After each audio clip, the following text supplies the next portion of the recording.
저는 오늘 솔직히 여러분과 좀 솔직해지고 싶습니다.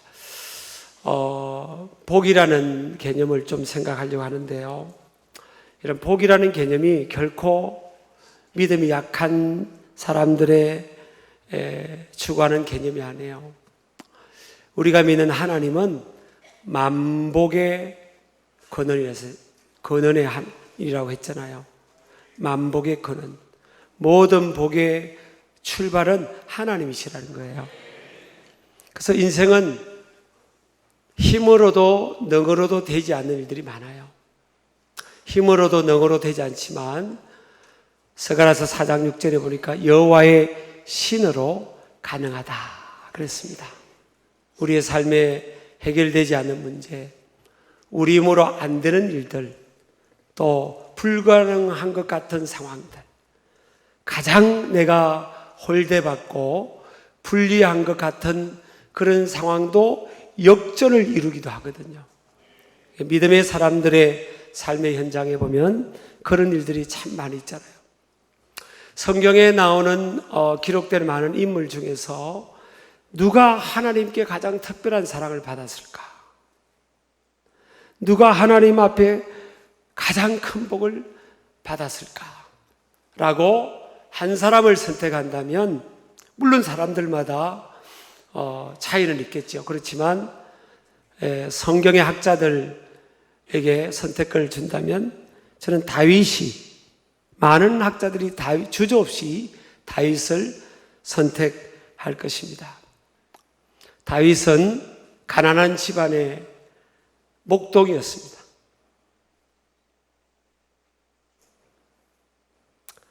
그것도 8번째 막내 아들이었고요. 부모로부터 사랑도 못 받고 많은 홀대 속에 살았던 그런 어린 시절을 보냈습니다. 그리고 7명의 형들도 인격적으로 그를 인정해 주지 않고 대우해 주지 않는 그런 상황에서 양을 치면서 어린 시절부터 고된 노동을 하고 위험한 일들을 감당하고 가정의 어려운 일들은 도맡아 하면서 성장했던 인물입니다. 그런데 마지막에는 그가 왕이 됩니다. 그리고 그는 하나님께서 다윗을 너무나 사랑하신다고 말씀하시면서 성경 사도행전 13장 22절 23절에 보면 너는 내 마음에 맞는 사람이다, 합한 사람이다 그럽니다. 이걸 영어 성경 NIV 성경에서는 You are a man after my own heart 그랬습니다. 그대로 직역하면 내 마음속에 숨겨둔 꼭 그 한 사람이 너야, 이런 뜻입니다. 저도 여러분도 이런 하나님께로부터 그런 고백을 받는 삶이 되기를 축복합니다. 그래서 다윗도 완벽하지 않고 약점도 많았고 실수도 많았지만 하나님은 다윗을 사랑하셨어요. 다윗을 사랑하셨기 때문에 다윗의 그 자손들을 왕위에 계속 있게 해두겠다고. 다윗 너 때문에 나는 네 자손들을 왕위에 계속 있게 해주겠다고 약속을 하셨고 하나님은 그 약속을 지켜주셨죠. 더군다나 다윗의 직통 후손 가운데 온 세상을 구원하는 만왕의 왕이시고 온 인류의 구세주이신 하나님의 아들 예수님께서 다윗의 직통 후손을 통해서 탄생하신 겁니다. 여러분, 이것보다 더 큰 축복이 어디 있겠어요? 그리고 얼마나 또 덤으로 물질의 복도 많이 받았어요. 그런 가난한 집안의 막내 아들이었지만 하나님께서 지난 시간에 말씀하신 것처럼 은도 금도 내 것이라 그랬던 그 하나님께서 그냥 다윗에게는 물질의 복을 막 쏟아부어 준 겁니다. 왜냐하면 다윗이 성전을 사랑했거든요. 자기가 성전을 건축하고 싶어서 하나님 나한테 복 주시면 내가 하나님의 성전을 건축하겠습니다. 그래서 다윗이 드린 금 10만 달란트를 드렸고요. 은도 100만 달란트를 드렸습니다. 이 금의 분량을 무게로 치면, 금만 무게로 치면 50kg 정도 되는 여성들의 몸무게가 보통 평균 50kg가 되잖아요. 그 50kg가 되는 여성들 7만 명의 분량, 이게 금을 주님께 드립니다. 은은 70만 명의 분량입니다. 어떤 사람이 이걸 요즘 돈으로 화폐 단위로 환산을 우리나라 돈으로 해봤더니 8,100조입니다. 확실히 우리 신길 가족들은 그릇이 커서 뭘 말을 해도 그냥 가만 그런가 보다 하고 있는 것 같아요. 그렇죠. 그릇이 크죠. 이처럼 하나님 앞에 복도 받았고, 그만큼 하나님 앞에 하나님을 위해서 살고 싶은 그 중심이 있으니까 하나님 그에게 많은 것을 맡겨주셨죠. 그러면 이토록 하나님께로부터 큰 복을 다윗이 받은 이유가 뭘까? 구원은 믿음으로 받지만 복은 삶의 분량으로 받습니다. 창세기 49장 28절에 보면 야곱이 12아들들을 축복기도하는 내용이 나오는데, 한 가정에 한 아버지 밑에 12아들들이 있지만 그 아들의 축복이 다 달라요. 근데 가만히 그 내용을 보면 그 아들들의, 각각의 아들들이 살아갔던 삶의 내용을 따라서 하나님이 축복하셨다 그랬습니다. 각 사람의 분량대로 He blessed them according to each one's ability입니다. 각 사람의 분량대로 하나님께서 축복하셨다. 구원은 예수 그리스도를 믿는 믿음으로, 예수님을 나의 구원자로 믿는 믿음을 통해 단번에 우리의 죄와 허물의 용서를 받고 구원을 받지만, 하나님 앞에 섰을 때 상급을 받고 면류관을 받고 또 복을 받는 것은요, 각 사람의 삶의 현장에서 믿음으로 살아갔던 삶이라고요. 그 분량을 따라서 하나님께서 축복하셨는데, 그러면 다윗의 분량이 어느 정도 되기에 하나님이 그를 그렇게 축복하셨을까? 오늘 우리 함께 읽었던 이 말씀은요, 다윗의 환난 시절입니다. 다윗과 환난 시절이에요. 다윗이 강팍한 사울이라는 이스라엘의 초대 왕이 다윗을 시기 질투하는 거예요. 다윗은 정말 충신입니다.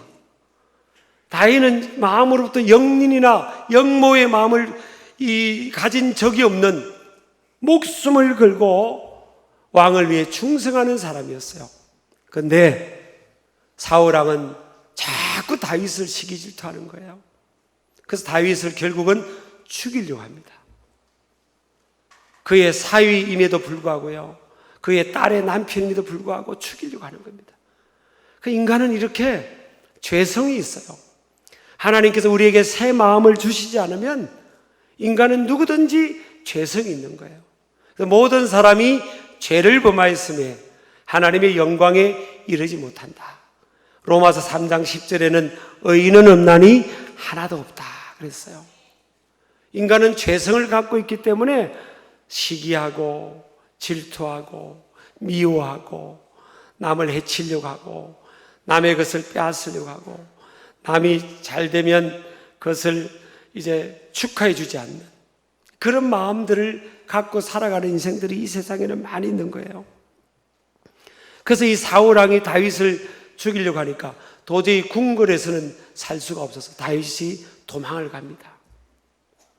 그래서 도망가는데 3,000명의 군사들이 포위망을 좁히면서 추격해 오니까 저 아둘람이라는 굴 속에 숨습니다. 아둘람 굴에 숨어 있는데 여러분 생각해 보세요. 도망다닐 때는요, 혼자 도망다니는 게 훨씬 좋아요. 왜? 자기 신분이 노출되면 안 되니까. 더구나 자기를 해하려고 하는 사람이 왕이니까 자기 신분이 노출되는 순간은 바로 잡힐 수밖에 없어요. 그래서 다윗이 아둘람 굴에 숨어 있는데 그곳에 누가 오는가 하면 아버지와 엄마와 아버지의 형제들 가족들하고 또 자기 형제들 가족들이 다 지금 이 다윗이 있는 아둘람 굴로 찾아오는 거예요. 다윗이 위험하니까 자기들도 위험할 거로 생각해서 찾아오는 겁니다. 여러분, 다윗은 막내입니다. 막내. 더구나 내일을 기약할 수 없는 그런 위험한 상황에 놓여 있어요. 그런데 다윗 위에 7명의 형들이 있었는데 그 형들조차도 어려울 때는 지금 다윗을 다 찾아오는 겁니다. 이건요, 왜 이런 현상을 보이는가 하면 다윗의 삶이 그랬어요. 이런 제가 나중에 다윗의 삶을 잠깐 나누겠지만 다윗이 막내였음에도 불구하고 집안을 다 먹여 살렸어요. 굳은 일은 다 다윗이 먹였고 위험한 일도 다 다윗이 먹였습니다. 그러니까 막내인데 장난처럼 역할을 한 거예요. 막내인데 생물학적으로는 막내입니다. 막내. 근데 역할은 장남처럼 역할을 한 거예요. 그러니까 어려울 때 다 그 가족들이 지금 다윗을 의지하는 거예요. 다윗이 아무것도 없는 상황입니다. 도망 다니니까 집 한 채 없고 굴에 있는데도 불구하고 어려움을 겪으니까 다윗을 다 찾아와요. 이런 것은 뭔가 하면 평상시에 다윗이 가족들을 다 거둬 먹여 살렸다는 거예요.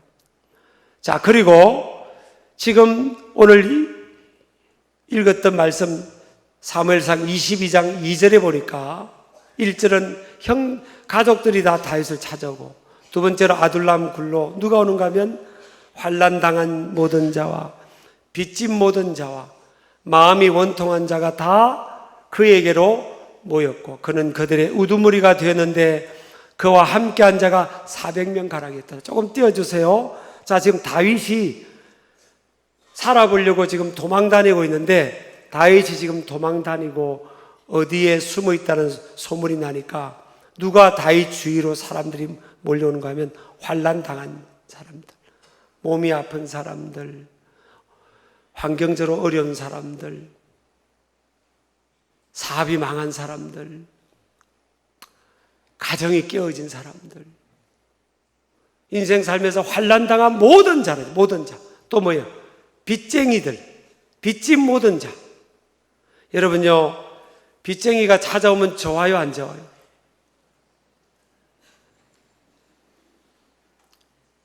이런 빚진 사람들은 사람들이 피하려고 그럽니다. 더군다나 다윗은 아무것도 없는 상황이에요. 그런데 쓸만한 사람들이 와야 되는데 지금 빚진 모든 자가 다윗한테 오는 거예요. 그리고 마음이 상처를 받고 우울한 사람들, 원통한 사람들, 상처받은 사람들이 다 그에게로 모여드는 거예요. 이게 지금 도망 다니려면 신분이 노출이 되지 않아야 되니까 그래야 되는데 부모들도 다 연로한 부모들도 오죠. 부모의 형제들, 작은 아버지의 가족들도 다 오죠. 형들도 다 가족들 끌고 오죠. 빚쟁이들도 몰려들죠. 세상에 각종 망하고 상처받고 어렵고 힘들고 고통중 있는 사람들이 다 오는 거예요. 우울증에 걸린 사람들도 오고요. 여러분, 왜 오겠어요? 다윗이 막 승승장구하고 성진 잘 되고 막 높은 자리까지 올라갈 때 사람들이 와야 될 거 아니에요. 근데 왜 다윗이 어려울 때 올까요? 저 어려운 사람들은요, 아무도 거두어두질 않는데 다윗은 어려움을 겪기 전부터 이런 이미지가 있었던 거예요. 다윗의 삶이 그랬던 거예요. 다윗이 왕의 사위가 되고 장군이 되었을 때도요, 어려운 사람들 도와주고 없는 사람들 힘이 되어주고 하니까 다윗이 쫓겨다니고 도망다니도 그 마음을 둘 데 없는 사람들이 다윗을 찾아가는 거예요. 당장에는 사실 보면 다윗에게는 아무 도움이 안 되는 사람이에요.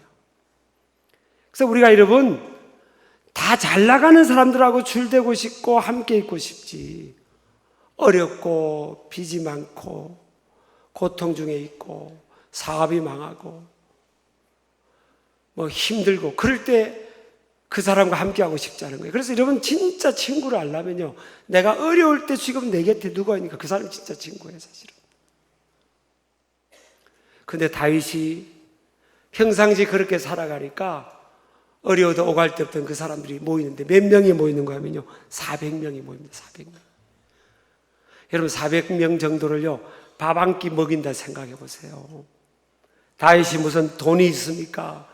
그냥 홀몸으로 도망 나온 것밖에 없거든요. 근데 이 400명을 거두어서 먹이는 것도 너무너무 힘든 거 아닙니까? 근데 저는 다윗의 그릇을 여기서 보는 거예요.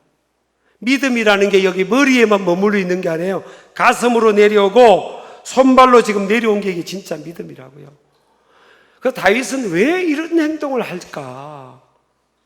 저는 두 가지 차원입니다. 이게 이런 믿음으로 우리가 적용을 해야 될 텐데요. 첫 번째는 내 인생은, 나의 생사화복은 하나님의 손에 달려있다는 거예요. 인간의 생사화복, 국가와 민족의 흥망성쇠는 하나님의 손에 달려있기 때문에 이 사람들이, 이 어려운 사람들, 빚쟁이들이, 고통 중에 있는 사람들이 내 곁에 있다고 해서 이 사람들 때문에 내가 살아야 될 내가 죽거나 죽어야 될 내가 살거나 그러지 않는다. 내 인생의 결정권은 하나님의 손에 있다는 것을 가졌고, 또 하나는 뭐예요? 이게 다윗의 인생관입니다. 저는 이런 말씀에 저를 많이 제가 도움을 크게 받았습니다. 사람은 자기 먹을 것을 가지고 나왔다는 거예요. 자기 몫을 한다는 거예요. 지금 당장은 빚쟁이고 고통 중에 있고 우울증에 시달리고 마음의 상처 속에서 아무것도 못하는 것 같은데 언젠가는 자기 몫을 한다는 거예요.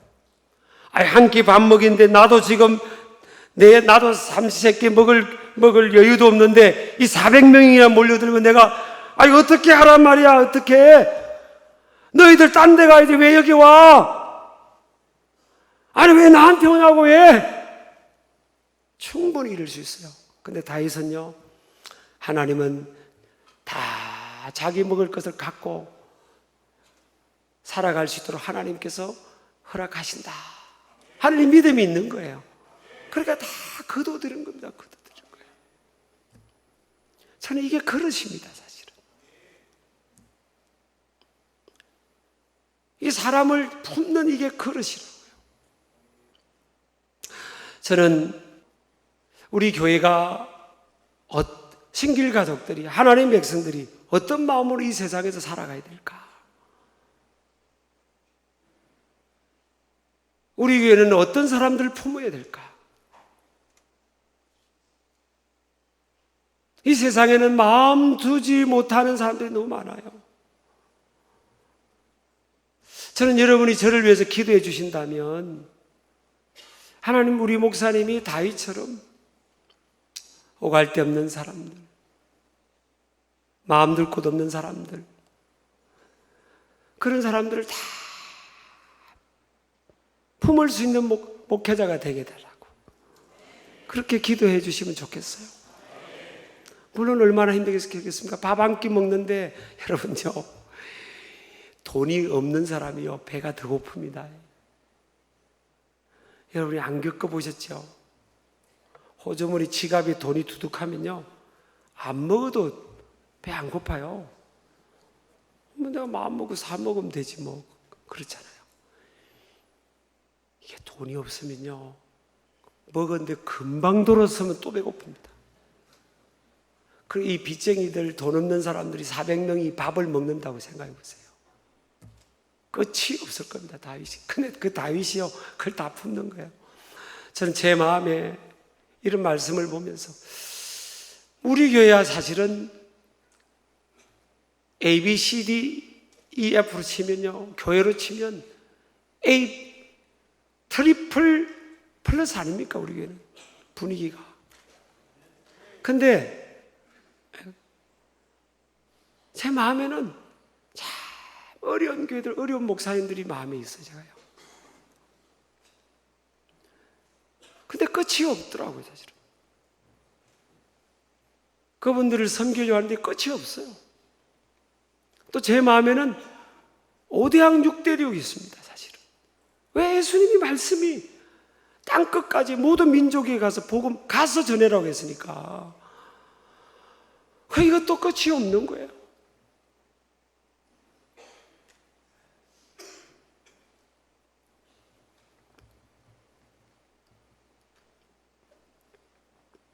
저는 우리 신길 가족들이 다윗 같은 그런 마음의 분량, 믿음의 분량 갖기를 주의 이름으로 축복합니다. 근데 그 아버지, 엄마와 형제들과 가족들과 또 형들 가족들이 몰려왔는데 사실은 이 다윗의 부모님은요, 시편 다윗의 시죠. 27편 10절의 말씀처럼 내 부모는 나를 버렸으나 그럽니다. 다윗의 부모가 다윗을 버렸대요. 다윗이 그렇게 고백하는 겁니다. 저는 이 말씀을 처음에 일단 이해가 안 됐어요. 다윗이 이 시편 27편은 다윗의 시라고 하잖아요. 모든 학자가 그렇게 인정하잖아요. 아니 다윗의 부모가 아버지 이새가 있고 버섯이 있는데 뭐가 부모가 버렸다는 거지? 그리고 제가 이제 자세히 다윗의 삶을 쭉 깊이 살펴보니까 다윗에게는 부모가 있는데 버린 자식처럼 대한 거예요. 사무엘이라는 선지자가요, 요즘으로 말하면 세계에서 제일 유명한 분이 자기 집에 온 겁니다. 근데 막내 아들 다윗 보고는 그분 만나라고 안 하고요, 그분 기도 받으라고 안 하고 저 들판에서 양이나 지키고 있으라고 7명 형들만 쏙 불러버린 거예요. 쏙 부른 겁니다. 만나서 기도 받도록 한 거예요. 여러분 이게 이해가 됩니까? 아니 그 하루 일당 주고 양들 품꾼에게 일당을 주면 양 좀 지키라고 하고 하루가 아니라 그 1시간이면 될 텐데 그걸 그렇게 대해요. 그러니까 진짜 부모가 버린 것처럼 대한 거예요. 살아가면서 우리 부모님이 나를 버린 것처럼 대우를 받았을 수도 있어요. 사실은 이 세상은 죄악이 관영하니까. 그런데 또 이 부모가요, 형들 첫째, 둘째, 셋째 형이 전쟁터에 호출이 됐습니다. 엘리압, 그 다음에 아미나답, 삼마, 이 세 아들이 전쟁터 형들 3명이 호출됐는데 그 다음에 막 다윗은 8번째니까 넷째, 다섯째, 여섯째, 7째가 있을 거 아니에요. 4명의 형들이 집에 있어요. 근데 이 형들을 우리 3명의 형들이 살았는지 죽었는지 야 너 전쟁터에 가서 확인해보고 오라고 막내를 보냅니다. 막내를 한 번만 보내는 게 아니에요. 여러분 이게 보면 사무엘상 17장 15절도 보면요, 왕래했다 그래서 왕래. 다윗은 사울에게로 왕래하며 베들레헴에서 그의 아버지의 양을 칠 때 사울이 전쟁 중에 있는 그 전쟁터에 왕래를 했다는 거예요. 그럼 한 번 왔다 갔다는 게 아닙니다. 여러분 전쟁터가 얼마나 위험한데 막내를 보냅니까? 형들 3명 살아있는지 죽은지 확인하게 하려고 넷째를 보내도 되고 다섯째를 보내도 되고 여섯째를 보내도 되고 7째를 보내야 되는데 막내를 보내는 거예요. 그러니까 이 막내는 그냥 사람 취급을 안 하고 사람 취급을 못 받은 거예요. 하나님 볼 때는 아까 뭐라고 하면 네가 첫째다 그랬잖아요. 그래서 여러분요, 사람이 볼 때 정확하게 못 볼 수가 있어요. 부모도 가족도 자식도 형제도 목회자도 여러분을 잘 못 볼 수 있어요. 교우도 못 볼 수가 있고요. 세상 살아가면서 나의 진가를 못 볼 수가 있다고요. 그래도 다윗은요, 전쟁터 갔다 오면 아침 일찍 일어나서 갔다 옵니다. 그런데 형들이요, 목숨을 걸고 전쟁터에 갔는데 제일 큰형이 뭐라고 하는가 하면 엘리압이 사무엘상 17장 28절에 보니까 큰형 엘리압이, 성경 보세요. 다윗이 사람들에게 하는 말을 들은지라. 다윗이 사람들에게 하는 말이 뭔가 하면, 골리앗이 이스라엘 군인들을 막 조롱하니까, 그러니까 저 골리앗이 조롱하는데 가만히 있냐고 이렇게 자신감 있는 말을 한 겁니다. 그래서 믿음이 있는 사람은 자신감 있는 말을 하게 돼 있는 거예요, 여러분. 믿음이 없는 사람이 볼 때는 저 사람이 교만하게 보일 수도 있는 거죠. 큰형 엘리압이 다윗이 사람들에게 하는 말을 들은지라. 그 다음 보세요. 다 읽겠습니다. 그가 다윗에게 노를 바라여 이르되. 자, 지금 큰형 둘째 셋째 형을 해서 이 막내가 목숨 걸고 아버지가 갖다 주라는 떡을 가지고 와서 갖다 주러 왔으니까, 야 막내야, 너 어쩌들이나 위험한데 왜 왔니? 아유, 아빠가 가라고 해서 왔어요. 그래도 그렇지, 빨리 가. 형 잘 있다고 해, 살아있다고 해, 빨리 가. 고마워, 빨리 가. 이래야 될 거 아니에요. 그래 안 그래요? 근데 지금 형이 뭐 하고 있습니까? 다윗에게 노를 바라요. 화를 내는 겁니다. 아니, 이유 없이 화를 내는 거예요. 화를 내는 겁니다. 여러분, 살아가다 보면, 세상살이 하다 보면, 여러분 만나면 화를 팍팍 내는 사람들 있죠. 그게 이제 엘리압 닮은 사람입니다. 자, 그가 뭐랍니까? 형이 지금 막내한테 그럽니다. 막내가 형을 위해서 목숨 걸고 전쟁터까지 왔는데, 네가 어찌하여 이리로 내려왔느냐? 들에 있는 양들을 누구에게 맡겼느냐? 나는, 그런데 형이 그럽니다. 내 교만과 내 마음의 완악함을 아노니. 네가 전쟁을 구경하러 왔지? 그럽니다. 아니, 지금 다윗이 전쟁 구경하러 왔습니까? 다윗이 교만한 사람입니까? 하나님이 마음에 합한 사람이에요. 다윗은 완악한 사람이 아니에요. 하나님 앞에 순전한 사람이에요. 눈물이 있고요, 기쁨이 충만한 사람이고 눈물이 있는 사람이에요. 그런데 형이 그렇게 엉터리로 오해하고 있지 않습니까? 여러분, 이 세상을 살아가다 보면 엉터리로 오해하는 사람들이 많아요. 근데 다윗이요, 그런 형들이 지금 살라고 아둘람 굴에 있는 다윗한테로 오니까 그 형들을 다 품습니다. 우리가 이럴 수도 있잖아요. 형! 7명 형들이 뭐예요? 엄마 아빠 하나 책임 못 져요? 내 형편 안 보이냐 말이에요 지금. 근데 7명 형들이 엄마 아빠 하나 책임 못 지냐고. 충분히 이래도 우리가요 다윗을 이해할 수 있어요. 근데 다윗이 그런 말 안 합니다. 부모만 거둬들인 게 아니고 형제들까지 거둬들여요. 그러니까 다윗은 생물학적으로 태어난 출생으로 보면 막내인데 그릇이 장자의 장자. 그릇이 뭐라고요? 장자의 장자. 여러분, 나이가 어린데 장자처럼 그릇이 큰 사람들이 있잖아요. 장자가 다 짊어지는 거예요, 사실은. 교회도요, 장자 교회가 짊어지는 거예요. 장자 인생이 짊어지는 거라고요, 사실. 그런데 이 부모는 한술 졌답니다. 이 막내를 넷째, 다섯째, 여섯째, 일곱째가 있는데 한 번은 넷째 버리고 두 번은 다섯째 버리고 세 번은 여섯째 버리고 네 번은 일곱째 버리고 다섯 번째 막내 버리고 로테이션 하면 좋잖아요. 우리 뭐 식사할 때 여러분 공동체별 지금 식사 설거지 로테이션 하잖아요. 그렇게 하라고 담임 목사가 오늘 믿음이 식사인데 믿음이 1년 내내 하세요 하면 할렐루야 하겠습니까? 목사님 우리 믿음을 싫어하는 것 같아. 우리 미워하는 거 아닐까? 막 그럴 수도 있잖아요. 아니 한 번씩 보내는 게 아니라 막내만 주구장창 보내는 거예요. 막내만. 그거 위험한데. 그러면서 보내면서 뭐라는지 아십니까? 나는 이 구절 성경 보고는 화가 나더라고요. 사무엘상 17장 18절 한번 읽어보세요. 아버지가 막내한테 말하는 겁니다. 이 치즈 10덩이를 가져가다가 그들의 천부장에게 주고 내 형들의 안부를 살피고 정표를 가져오라 그럽니다. 형들이 살아있는지 죽은지 그 정표를 아마 형이 살아있으면 그 손수건이든 뭘 그걸 주면 그거 보고 형이 살아있는지, 그러니까 동생이 가다가 전쟁터에 가서 형도 안 만나고 중간에 안 가고 있다가 돌아올까봐 살아있으면 형이 만난 걸 전표를 가져오라는 겁니다. 이건요, 저는 화가 나더라고요.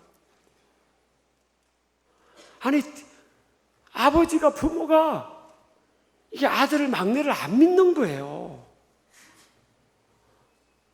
다윗이 부족해서 안 믿을 수도 있지만 여러분, 다윗이 얼마나 신실합니까? 양 다 키우죠. 전쟁터 갔다 오면 또 갔다 오죠.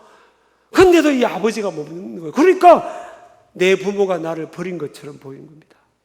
근데 다윗이 그럼에도 불구하고 부모가 그 아둘람 굴에 왔을 때요, 부모를 거절하지 않습니다. 형들에게 맡기지 않아요.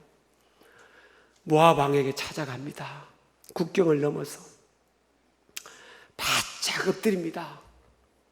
모압 왕에게 엎드립니다. 내가 이런 상황인데 형편이 좋아질 때까지 우리 아버지 가족들 좀 부탁한다고, 좀 주거지를 마련해 달라고. 그래서 하나님이요, 다윗의 중심을 보시고 그렇게 길을 열어주신 거예요. 저는 믿음의 사람이라는 것은요, 다 길이 있다는 걸 믿는 사람이에요. 우리 아멘 하시기 바랍니다. 그래서 우리 교회 모토가 길을 만드는 사람들이잖아요. Waymakers, 길을 만드는 사람들. 믿음의 사람은, 내가 굴에 있고 지금 숨어 있는데, 아버지, 형제들, 이 많은 가족들, 어디서 거처를 마련한다는 거야? 나 돈도 하나도 없어요, 지금. 이렇게 말하지 않습니다. 이 상황에서, 그래, 길을 만들어 보자. 두드리라 그리하면 열린다고 그랬잖아요. 길은 있을 것이다. 그리고 다 짊어지는 겁니다. 400명의 사람도 짊어지는 거예요. 그리고 두드렸더니 모압 왕의 마음의 문을 기적적으로 열어주시는 겁니다. 성경에 보면요, 부모에 대한 언급이 75번 나와요. 부모 공경을 8번 강조합니다. 부모님께 순종은 2번을 강조하고요. 요셉도 보면 부모님이 돌아가실 때 슬픔의 기간을 70일을 갖고요, 그 아버지의 시신에 향을 넣는 데만 40일을 걸립니다. 여러분, 성경은 굉장히 부모 공경을 말씀하고 있고, 이 부모 공경이 약속 있는 첫 계명이란 거예요. 10계명 중에 약속이 있는 첫 계명. 이 약속이 뭡니까? 약속이 축복입니다. 축복. 10계명 중에 부모 공경만 축복을 약속하고 있다고요. 내 부모를 공경하라. 그럼 네가 이 땅에서 잘되고 장수하리라 그럽니다. 그 약속하겠다는 거, 하나님께서. 공경하다는 말이 헬라어로 티마라는 단어인데, 경의를 표하다, 가치를 높이 평가하다, 그런 뜻이에요. 하나님을 경외하다는 그 표현할 때도 똑같은 티마라는 단어를 사용합니다. 그러니까 부모 공경이 하나님 공경이고, 하나님 공경하는 사람은 부모를 공경하게 돼 있어요. 그래서 왜 다윗이 이렇게 했을까? 부모도 부족하고 형제들도 부족한데 왜? 다윗은 하나님을 경외하는 사람이었으니까. 하나님을 경외하는 사람은요, 부모를 공경합니다. 그럴 수밖에 없어요. 그래서 다윗이 복받은 이유가 여기 있는 거예요. 여기 있는 겁니다.